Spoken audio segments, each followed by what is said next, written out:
Pandora's Awareness Podcast, a place where we collect stories and circulate life-changing wisdom. I am your host, Asher, and our co-host today is Queen Live, and our guest today is Masha. And you guys, you gotta really understand how excited today is gonna be for me personally, because today my book comes out. Just want to let you guys know. My book, Two Suitcases to Success, comes out. Is my third book in the process of becoming an author, and that's out today. And guess what my book is all about? About immigrant journey, veteran journey. And today on the podcast, all of us are immigrants on this podcast today, and we're gonna talk about our own story, our own journey, and we get to play with the story a little bit so you guys can hear about the journey of us. Because I think immigrants are so awesome. It's one of those most powerful identities in the world out there because we go out there, we are trailblazers, we are trendsetters, we go out there and take stuff on that people don't normally do because we want to see the world. And with that, Wow. Masha, if you don't mind, tell us a little bit what you specialize in, or you adding value to the world, and who you been a hero to, my friend. Yes, I'm very excited to be here. I call myself an intuitive dating coach, a relationship coach, and I also do hypnotherapy and I'm clairvoyant. So it's a mix of modalities, but I help people to improve their relationships, overcome anxiety, fear of rejection, gain confidence so they can go out into the world and have fun dating and really enjoy it. Oh my Mm. God. I have to jump into the conversation, guys. So, first of all, Masha, thank you for joining us today. Asher, I want to correct you. You said in the process of becoming an author, you're already an author, becoming a famous author, maybe you want to say. So, Oh, congratulations thank you so much, for Queen your Life. Of course. third book. And yeah, let's jump into Marsha's story because I'm super excited. Wow, so make dating fun nowadays. All right, well, I think this is a very fun topic because I have my friends, right? They are mostly complaining about how awful the dating scene is right now, and I can agree. Yeah, it's pretty awful out there. So, how can we make it fun? Why do you think people have hard time to meet um, quality people or people that they meet their criteria or people who want to have a relationship? And how Yeah. do you help them once they find each other? Well, I've got like a million Yeah. questions for you, Marsha. So just pick one you think. Yeah, I'm like, which one do I answer? Let's start with, yeah, I can start with the biggest thing. It is true. The dating scene is hard right now. Why? A couple of reasons. One, because there was a pandemic, and pandemic created this fear inside of us to interact with each other. So that's one of the reasons. Not the only one, of course, but one of them is that when we were in isolation and from everywhere there was this message, stay at home. Stay at home. It's safe to be by yourself. It gets into our subconscious, whether we want it or not. It gets in there, and then it's like a seed that is planted. So is it 2024 now? 2 years later?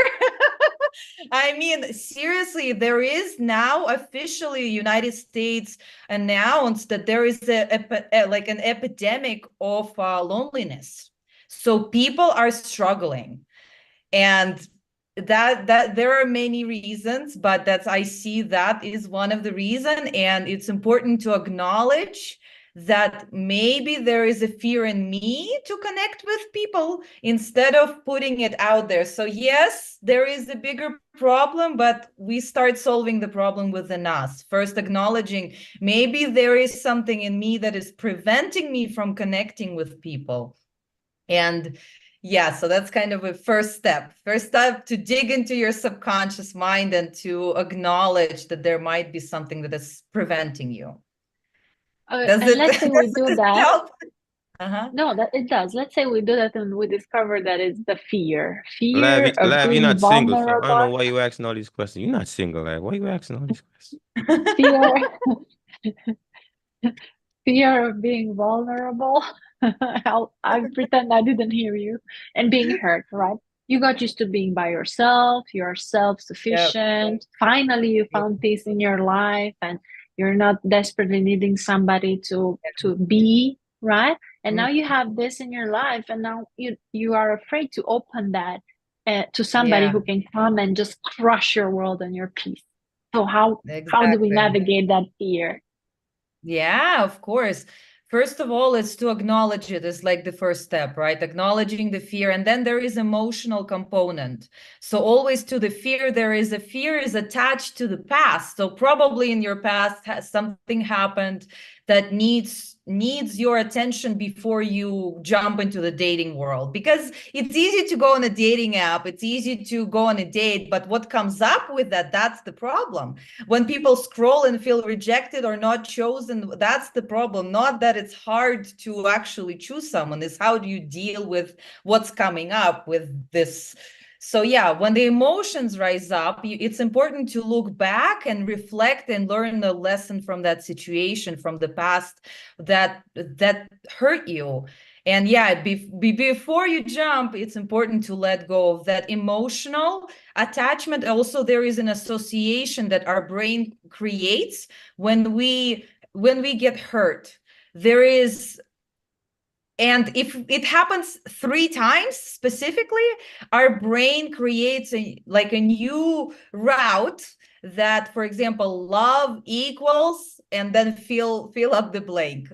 For me, relationship equals, fill up the blank. Like lemon equals sour in our brain, the same way our brain learns things from our experiences. And yeah, one of the things is important to look at those associations.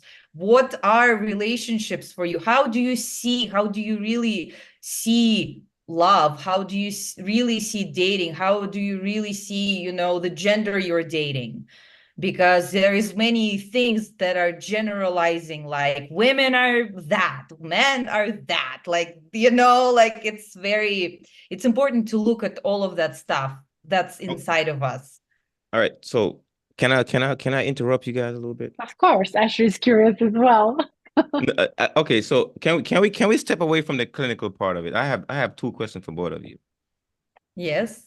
Answer is Lab, no. Lab and Marsha, if I had to ask you, if you can define what's your ideal person, your ideal guy, like Yeah. Lab, what's your ideal guy? If you got to describe your ideal guy to me right now, what would that person look like? How can you explain that person to me? And same thing for you, Marsha, if you could define that, because people might be listening to us like, okay, well, first, if you want to date, you got to know what you want, right? But but Exactly. but does the people that are looking for somebody know what they want? Who are they looking for?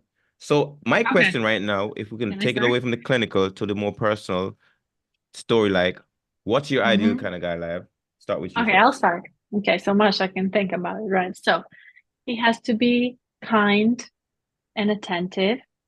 He has to be able to support the family, right? Because the man is a provider.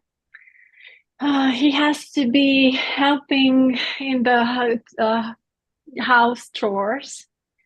And the most important thing is that this man, all these 3 men, should not know each other.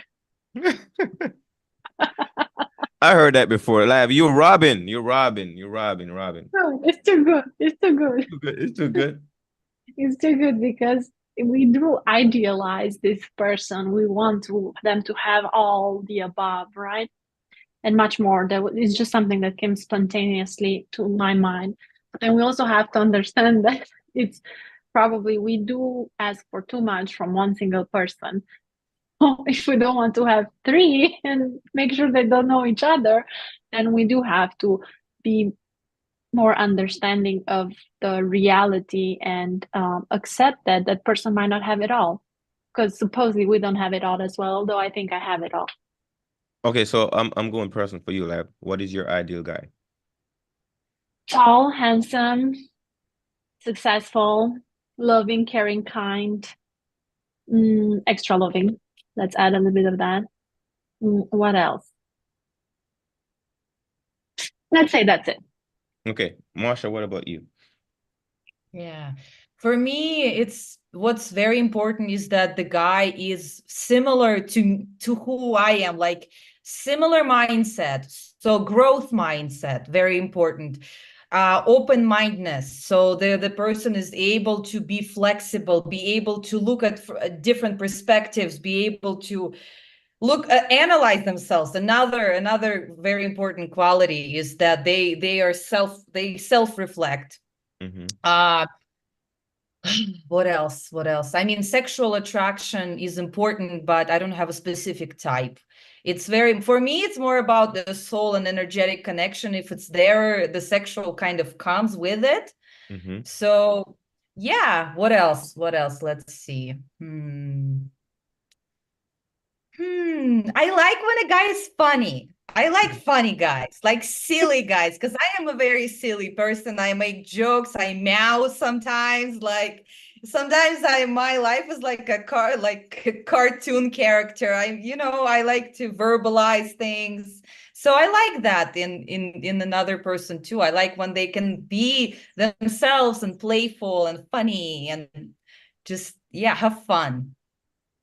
Okay. So then my follow-up question is, so the person that listen to you right now that might have challenges with relationships, so forth and so on, then if they don't understand the person that they're looking for, then of course they're gonna be like, how do I find the guy I want or the girl I want, right?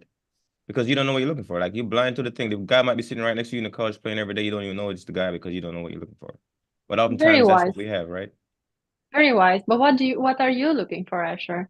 You Me? just put us in the spotlight. What's your requirement? Oh, so actually, here's the situation I'm in right now. I am not looking.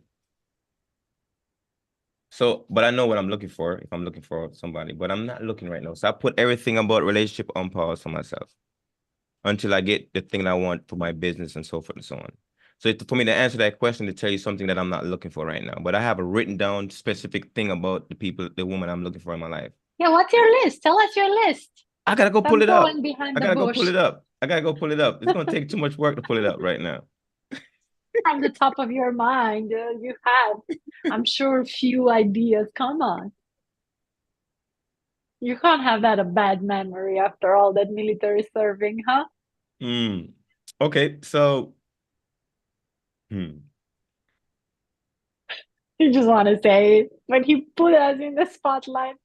Come on, Asher. Come on. Everybody wants to know what do you want from a woman?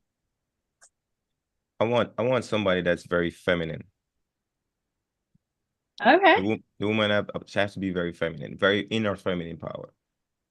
And then she also has to be, just like Marsha said, definitely about growing, about transforming as much as you can in this lifetime. I want somebody that's focused on being educated as much as they can. Spiritual. One somewhat tall, not too short, but good height that matches mine, kind of like.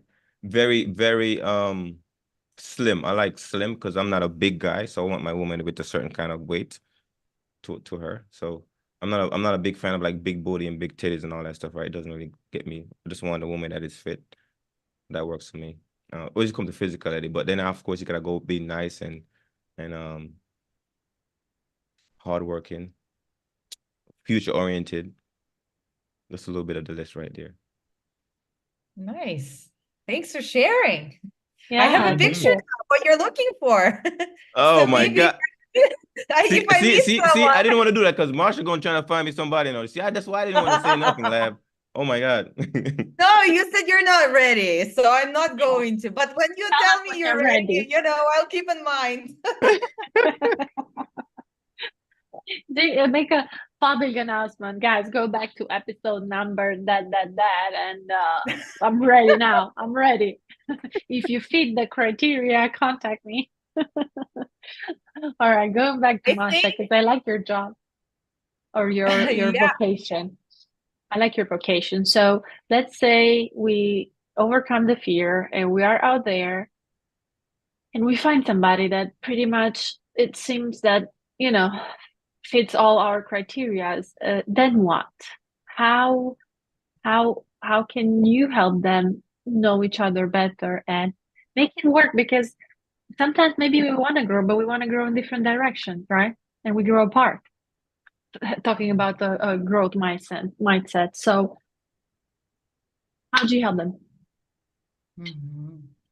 I think the biggest thing that I personally do as a coach is I help the person, the client that comes to me to understand themselves and really take off all the layers, like the fears and the past and all of that, to really help them tap into their soul. Because ultimately, I believe that we all have a soul that is a part of God, greater God or goddess or universe, whatever you want to call it. And that part knows if this is the right person or not.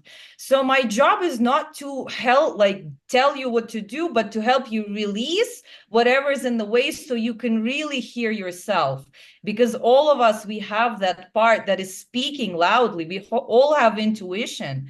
And yeah, I'm really excited to help clients to tap into that specific part.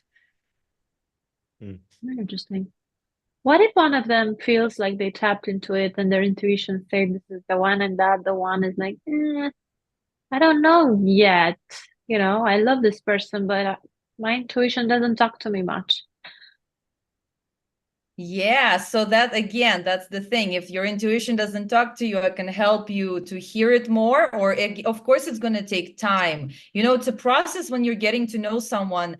There is this idea that movies show us that you're going to know right away, which is a myth.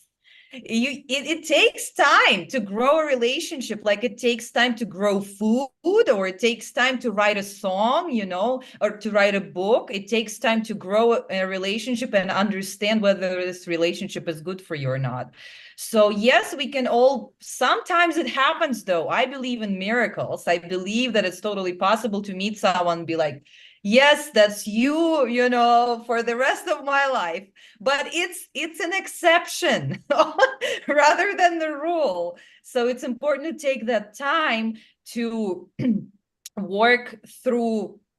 Yes, sometimes we want to know right away. Again, it's the inner work through the process of dating to release the fear, to understand yourself, take it slow and have fun. That's the most important thing for me. As a dating coach, I want to bring this message that dating can be fun, because dating can be so frustrating. But if you treat every single date as a fun little game, then your life becomes fun. Then you're not waiting for something in the future. You're being present in the moment, knowing what you want. And even if this day doesn't go well, you at least you had fun. So every day can be joyful. So I don't know if it answered your question. It's kind of Okay, Masha. Yeah, Masha, good. you gonna find a bunch of folks calling you up like, Masha, I need to find me a date. But my curiosity is around really like, why is this specialty that you specialize in right now? Why is this so important for you right now? Oh, yes, I would love to share that. That comes from many failures. Oh, the So theme of the here, day. yes, here is a you know, it's a long story, but I will start with this, that first, I was always a very kind of sexual person, and very like, I love connection. I love people. And when I was in middle school, I was consulting my friends as a coach. There was something inside of me that people just trusted me. And also I just love talking about relationships. I love helping people. And I was doing that since I was a kid. But then when I moved to the United States, I was molested. I was sexually assaulted, and that set me up. Like, that was a big trauma that kind of screwed up my dating life for a while. So I was coping with different things. And at some point, I got married. And I got married not because it was a good idea to get married. It was because I was in love, as I thought I was in love. And the guy, he was very manipulative, and he wanted a green card. And he said, if you don't, so first he proposed to me, and then he took it back and he said, oh, I just proposed to you for the green card. And I was, you know, I was not a conscious person yet. That was a part where it all started, and why it all started, why I started on this journey. Because Yeah, so he proposed, he took it back, and then I married him anyway because I was so addicted. And he said, if you don't marry me, we're gonna break up. We were dating. So I got into a marriage through manipulation, and I was very naive, very kind of also my background with Christianity. I believed, I grew up believing I'm a sinner because of what happened to me. I thought God punished me. So all of those events that were happening to me, I thought I deserved them. So from that point, there was a breaking point of a very abusive moment in our marriage. Well, it was marriage, but wasn't really, it was weird. Where I realized that my life is really not what I want it to be.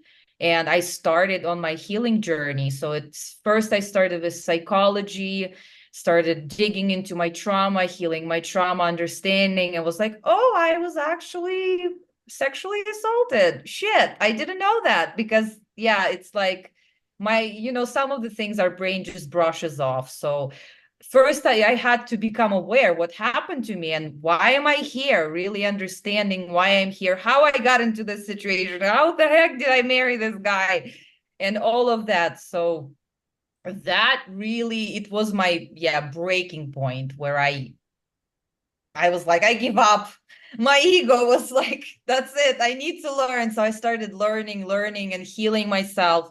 And on this journey, I started seeing changes immediately, like from setting boundaries. I didn't leave the guy for a while. I couldn't. Like, I was still in the process of healing, but that relationship improved. And I started seeing changes, and I was like, oh wow, I'm setting boundaries and it's working. Yeah, it's like, what? Mm. So through that transformation within myself, I started seeing the transformation in my life. And then eventually I left him. Eventually I met someone who was an amazing, beautiful partner for me.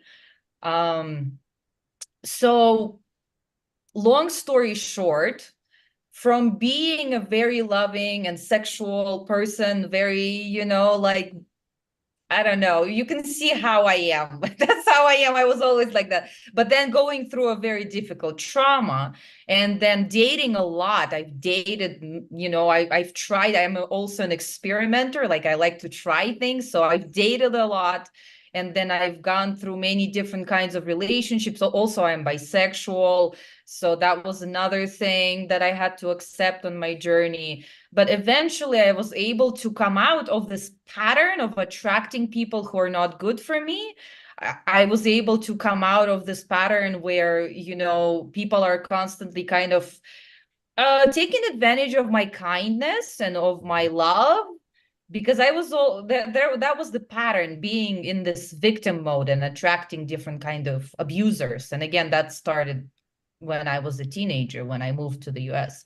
So yeah, when I was able to shift that pattern, it was like, that's it. This is my purpose. This is it was within me. There was like, oh my God,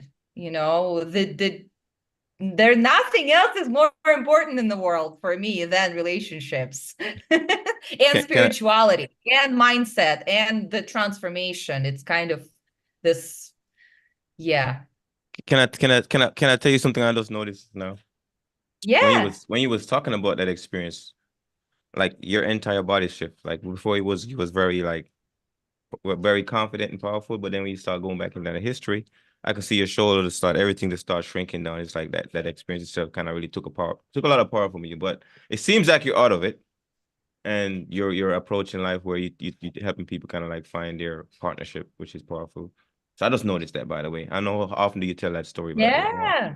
Do you tell that Of story a lot? course, it's my deepest wound, and the deepest wound, that's where the light is, in the deepest wound. And that was my deepest wound, is relationships.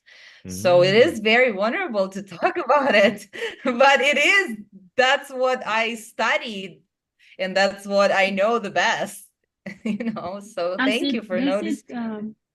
does it heal completely, you think?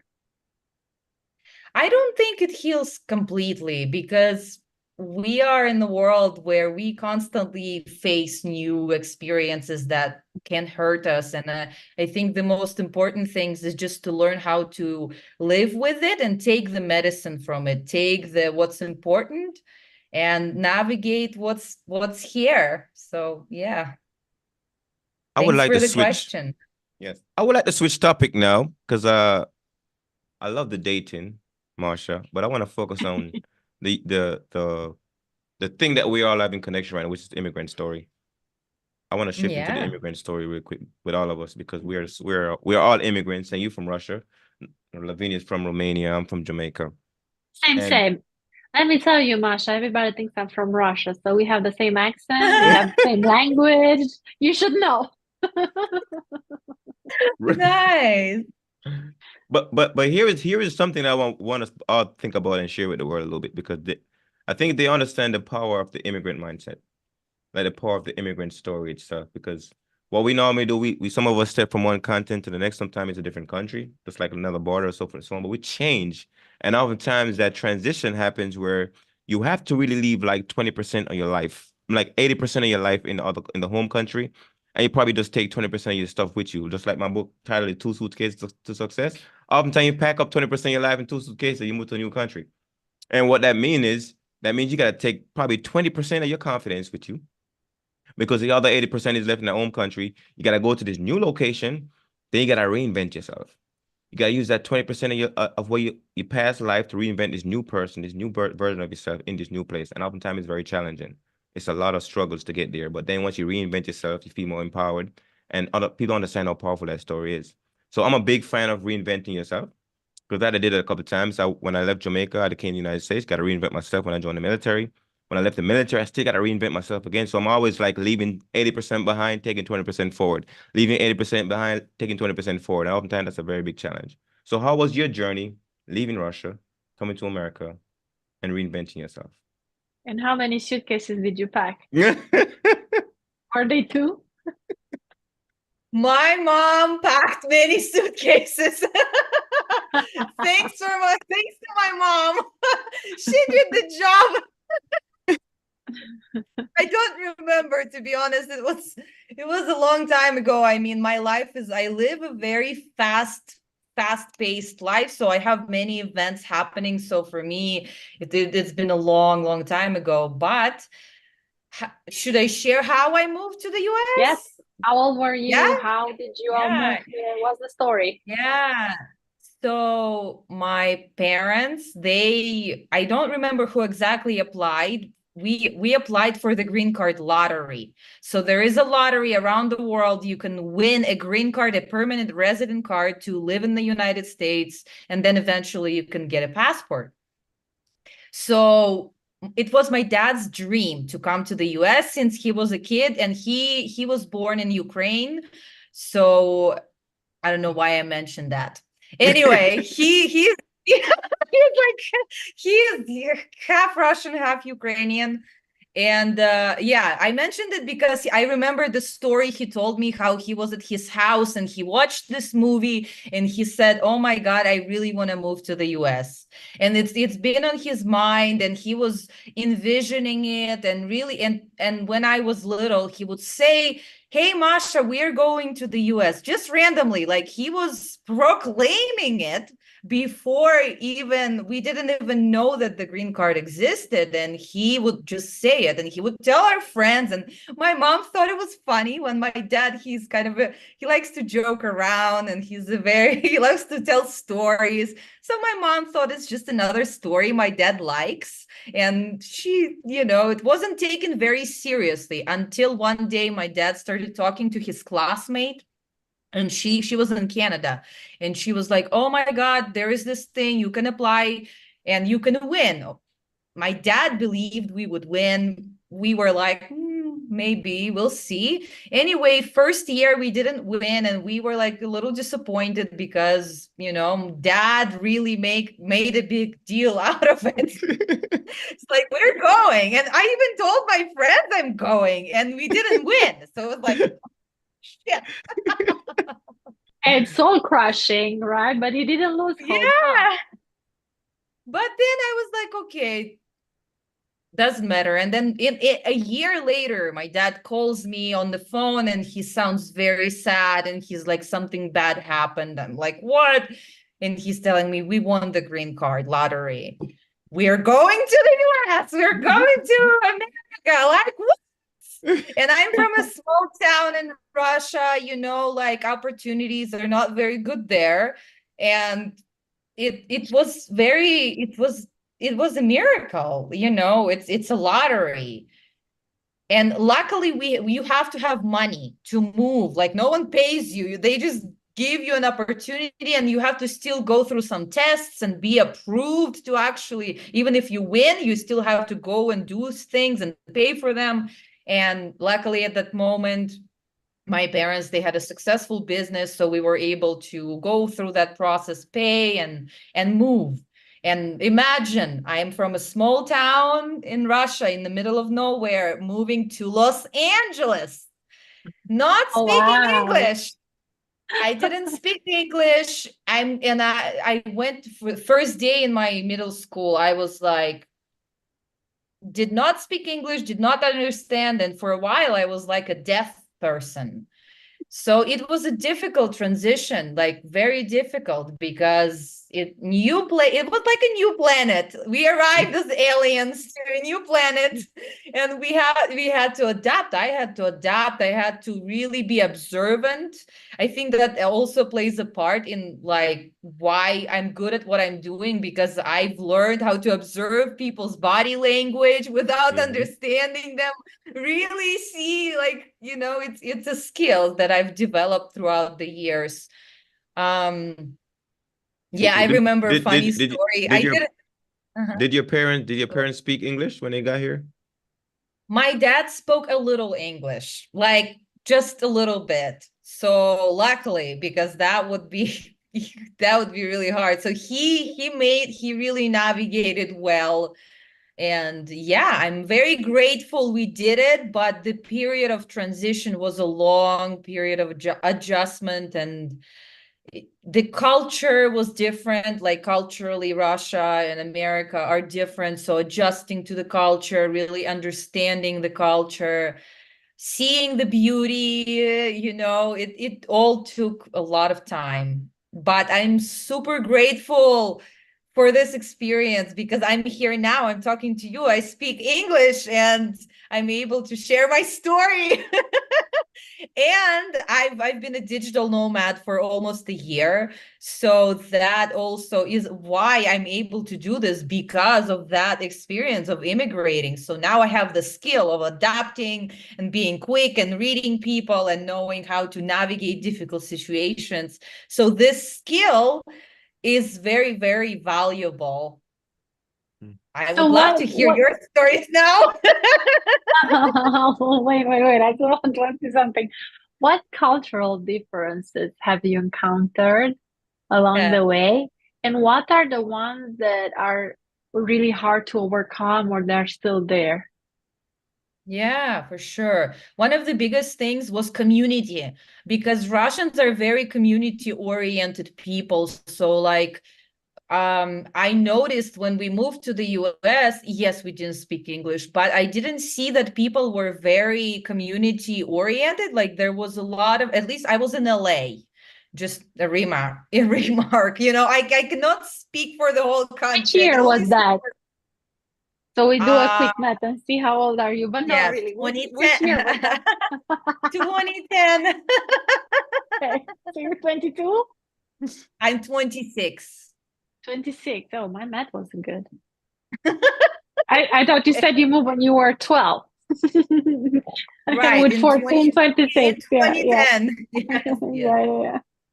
Yeah, yeah, Yeah. So the biggest thing was the community. I felt like people around me were not very, I don't know, they were not very open to connect, and it was hard for me to find friends. And to be very honest, my first American friend, who was born in the US, not an immigrant, was in like 9 years later. Like it's, it was easier to bond with the immigrants, just because we go through the same experience. But I found that it was difficult for me because I arrived in this country and I really wanted to connect with people, and I did my best, but it was like there was this just, yeah, I don't know. I don't know if it's just me or you guys have similar connection or like similar experience with that. But yeah. It's definitely I had a transition, but I still want to go back to what is the boundary or the difference in the culture that, let's say, you still find it hard today.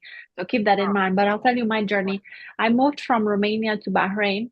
Bahrain is an island next to Dubai, and I worked as a flight attendant there. That island is full of immigrants all over the world, including Americans, because there's a military base there. So I guess in this sense, it was easier to connect with all these people from all continents, including Americans, right? And I bonded with them in their culture. And then I came here a few times and I felt like home. So, but I understand, but I was speaking English.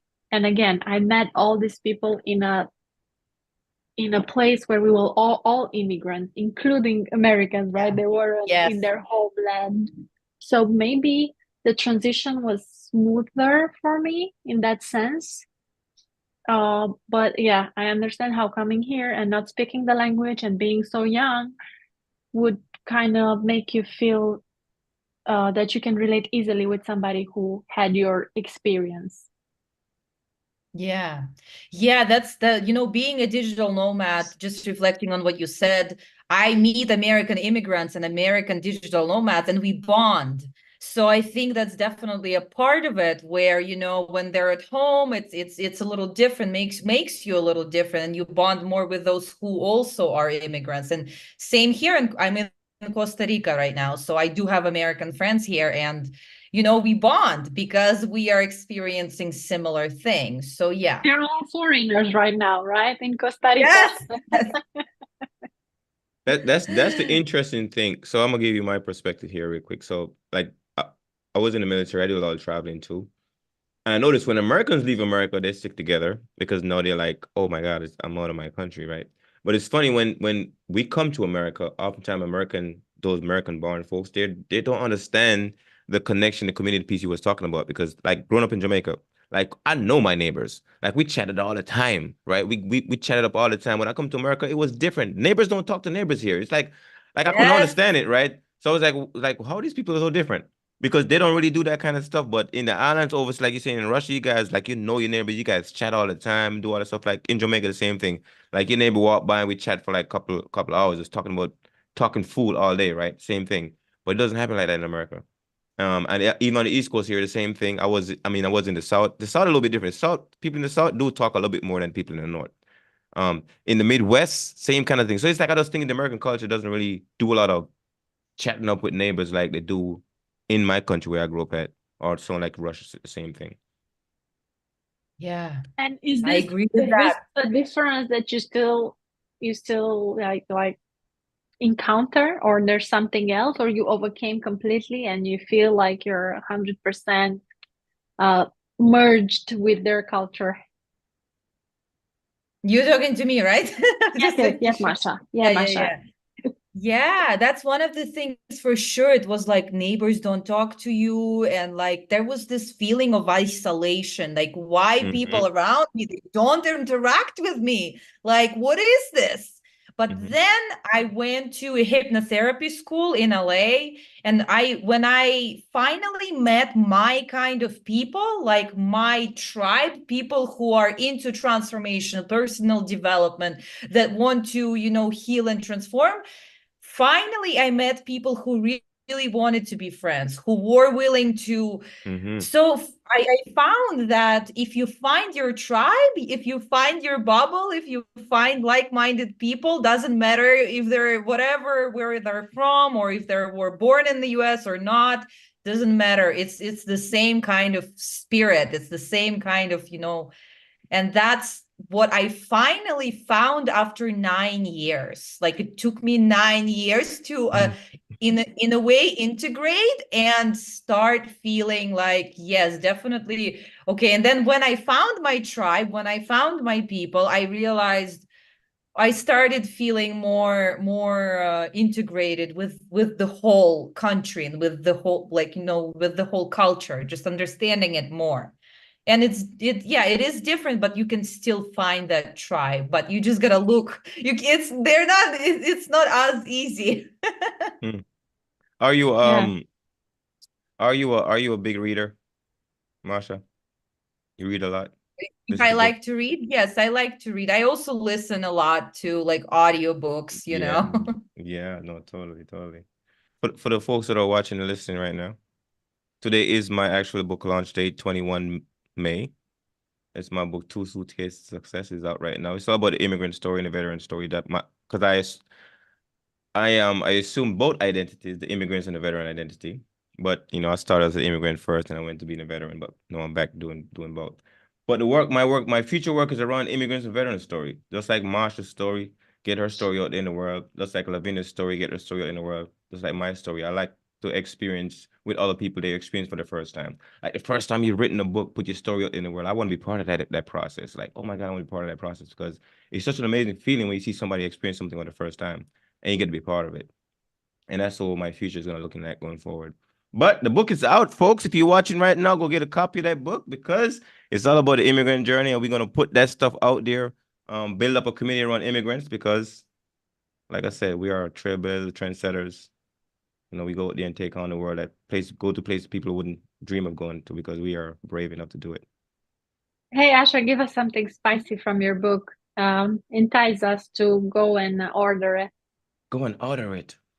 So here is A spicy story, something. story.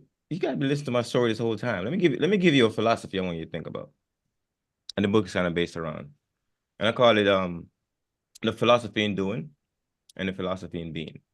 And being immigrants, we often take on, like I talk about that 20%, 80% thing, right? So oftentimes we do a lot of doing because we're skilled at it. But when you reinvent yourself, oftentimes you gotta go back and reflect on the person that you invented.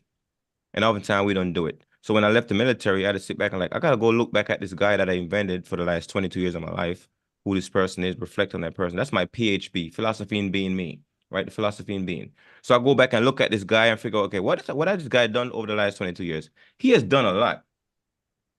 But because I was in a system or a community where they don't pay you, don't compensate you based on what you produce, right? They just pay you based on a flat salary. So oftentimes being a veteran, you don't see your worth because you're not paying your worth, right? You just get paid like everybody else. But you put a lot of work in, you build a lot of skill set. The things I've done give me a lot of skills. But I didn't see those skills because I wasn't applying them, but for the military.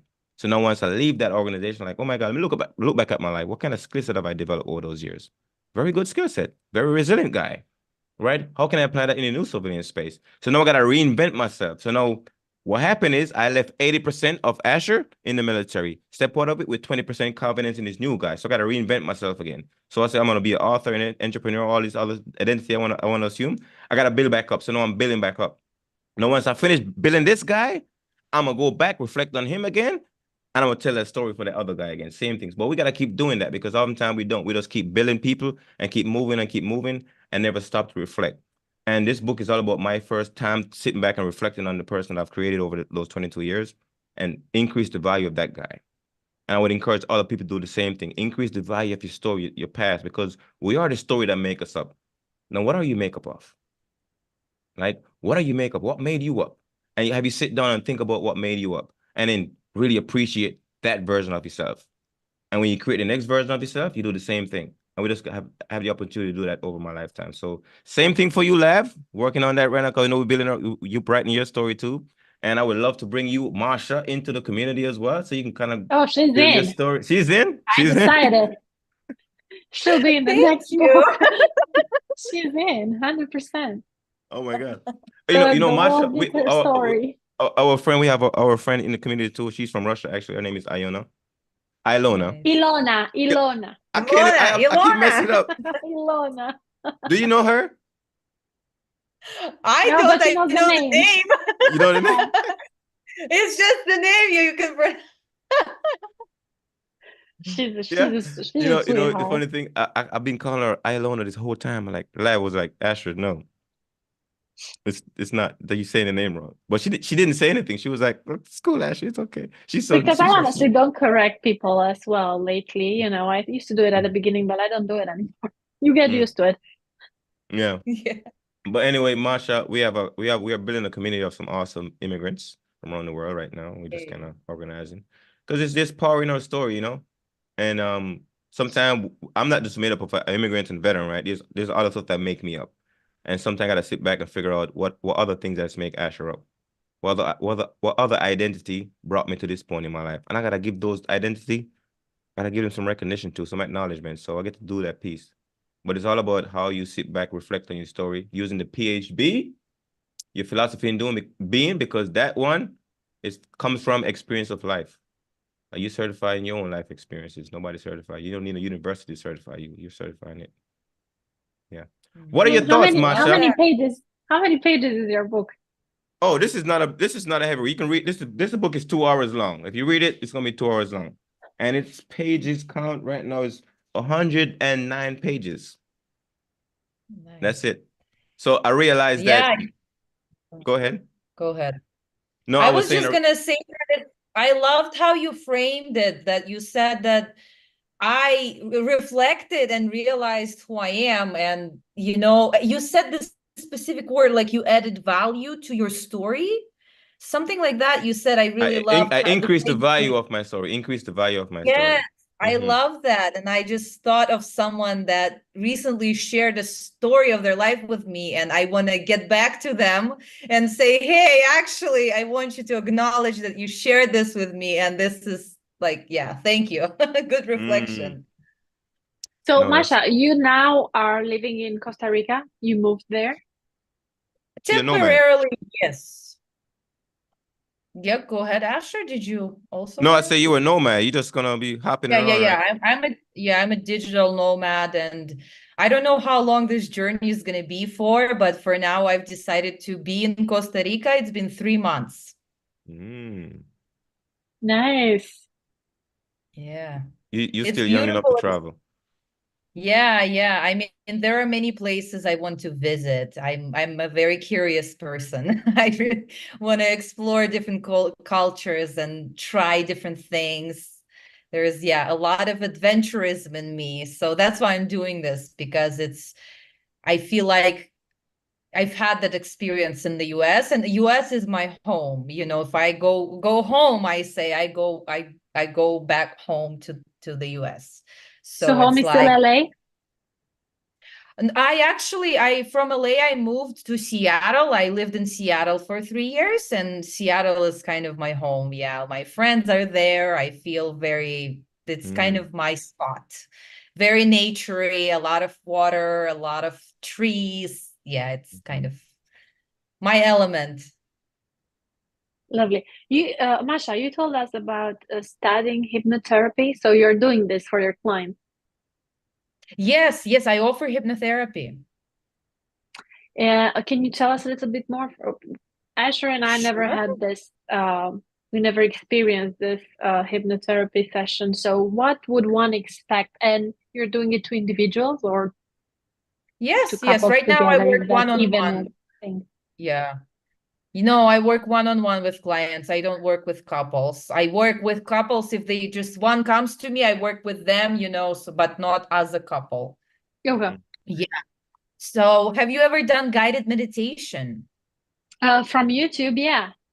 Yeah. So it's very similar in a way that hypnosis is a natural state of mind. It's the state of mind that you can also call it trance, and it's a theta state of mind where our brain is like it starts to we drop into another state. I said the word state many times. All right, so before we go to sleep, in between, before we fell asleep and we're not awake, you can feel this, relaxed, but you're drifting. That's hypnosis. That's the state where your subconscious mind is suggestible and it opens for new positive things to come in. So what I do is I help people to enter that state. I know how to trigger that state in people. And it's not quite as meditation, it's a little bit deeper. So there are specific techniques to use to help the person go into this relaxed but a deeper relaxation state. And then I use words and I guide people through visualization. First part of the session is always to understanding the root cause of the problem and figuring out what the person wants.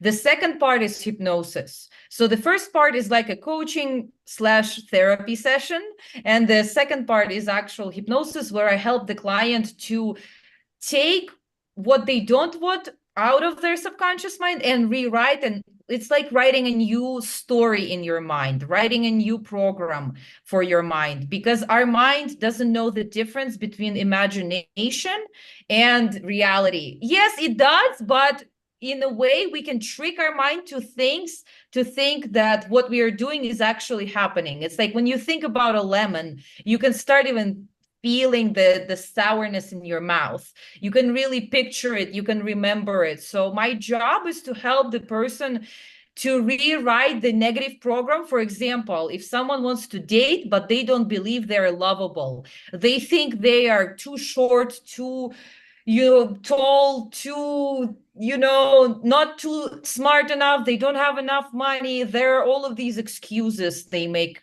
you know and I can help someone to release that and rewrite the program into help them to believe in themselves, believe that they're beautiful, believe that they're worthy of love through visualization, through words and suggestions, but in this specific state of mind. And there are many studies out there that show the effectiveness of hypnosis, effectiveness of trance. I mean, the trance state and meditative state has been with us for ages. We've been taught to go into this meditative state, but we can not only become self-aware through meditation, but we can also use images, because our subconscious, it talks through associations, it talks through images, it talks through stories. Why are we doing this podcast? We're sharing the story. Same with me. I'm helping the person to put a new story over here so that they can change their mind and their life. And I one don't know session if you will have any change much. questions. One session will change much. I'm gonna be very realistic, right? So in order to change a habit, let's say you have a negative thought and it's a habit, you need at least 21 days of repetition to change that habit. So yes, you can do one session, and I offer audio recordings. So, and if you listen to it every single day and you apply what we've talked about, yes, you can create a positive change. But if you just listen to it once, I mean, it's not a magic pill. You have to repeat. You have to literally retrain your mind to think differently. I love So it. I would say if you want to change a habit, if you want to work on the one specific problem, a month would be better. If it's a 4-session, I have packages. So if you get a 4-session package, once a week, we meet, we work on this thing, you listen to hypnosis, you do the homework, and you see the transformation. So let's say Masha. people are not super curious to reach out to you and check your website and see the packages and all that, where they can reach you. Yes, my website is lovesexspirituality.com. Let me write this down. Why you gotta put sex in the middle? It is the connector between one and another. I help people to work through this sex shame and guilt, and because it's a big part of relationships that is stopping many people from actually enjoying dating and relationships. It's all connected. All of these 3 topics are deeply connected, but that's another podcast we can do. Another podcast. Hey, I'm curious, how many languages you speak? Oh, only 2. Okay. 2 is more than 1. 2 is more than 1.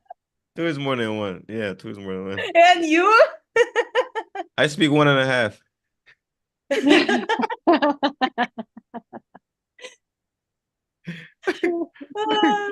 Yeah. I'm not as smart like Lav. Lav speak like 8 languages, I think. No, I Nice. don't. I do speak Spanish, Romanian, and English, but then all the Latin languages, Portuguese, French, Italian, I do understand them. Wow, beautiful. Yeah. That's Masha? incredible. Yeah.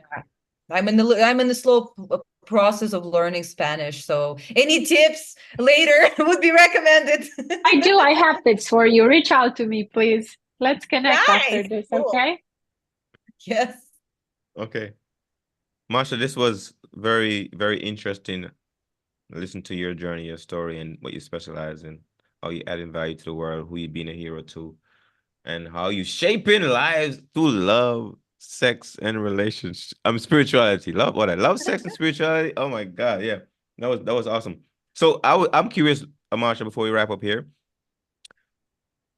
what was your biggest takeaway from this conversation that we had just now? Honestly, I feel very connected to you guys, and I feel very inspired from the immigrant side of it, because Mm, I don't I don't reflect on I do reflect on that, but not that deeply, and I haven't found people who identify as immigrants, and it's a kind of a new thing for me, and I'm like, oh yeah.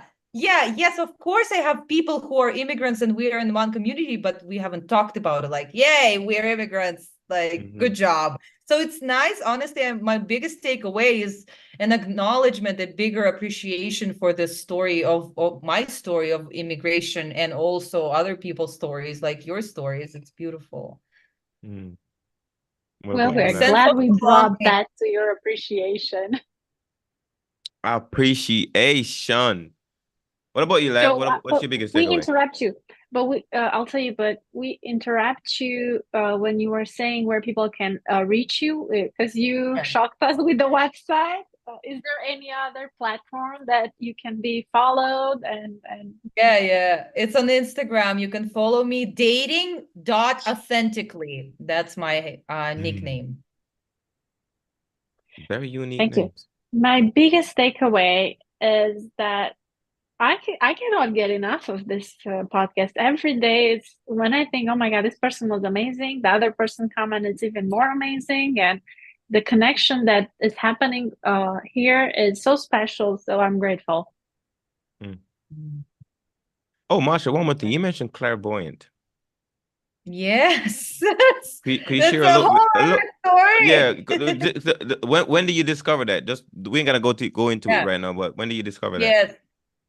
Wait, a little bit of 2021. I had a near-death experience. And Mm, yeah, I don't want to get into the whole story because it's going to take a lot of time, but I had an experience which, after I started waking up at night and like hearing things, knowing things, and then getting confirmation from people that I was getting messages about, that what I'm getting is true. mm-hmm, So from that point, I've I got on this path of developing and understanding my abilities, and it turned out I have witches in like my ancestors.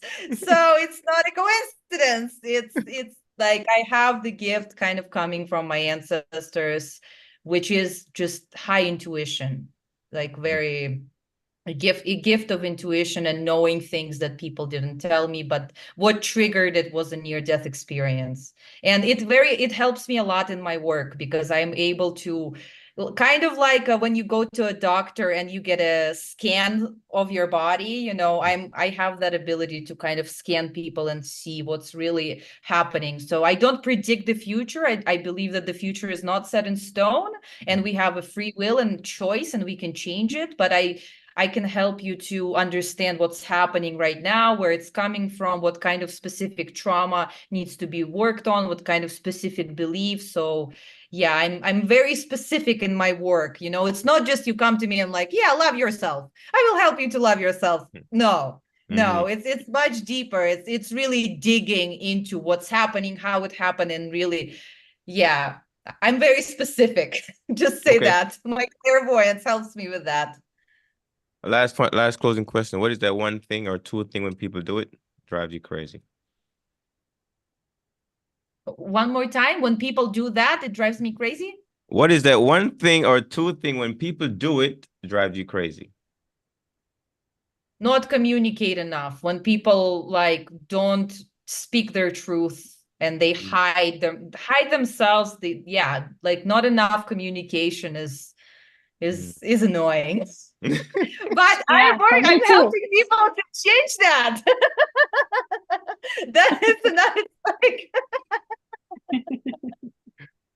All right, it's fans. just, yeah, just tell me how it is. Be honest. Straight Exactly. up, straight up. Just tell me how it is. You understand? You understand me or not? All right, we're gonna wrap up. This has been awesome. Thank you again, Masha, for coming on and sharing your story and being so awesome and fun. By the way, you're very fun. You did Yeah, say You that too. too. You did say yeah, that too. yeah, yeah. We did And had a lot of fun. thank you, Lab, for your curiosity and for co-hosting with me. Thank you for having me. Thank you, Yes. Masha. I have to connect after Thank you this. so much, both of you. Yeah, this was so much fun. That's another thing I'm taking with me is the laughter. Mm, perfect. Yeah. And for the folks who are watching us, the fans, friends, and family of Pandora's Awareness Podcast, again, today is my book launch day. Two Suitcases to Success. You can get it on Amazon right now. Woo! Right now. And actually, so we got three books out, right? Turning Traumas into Treasure, first book. Second is Guided Journal, Focus on Your Path. You can also get that one. And the third book here is Two Suitcases to Success. With that, folks, Wow. make it an awesome day.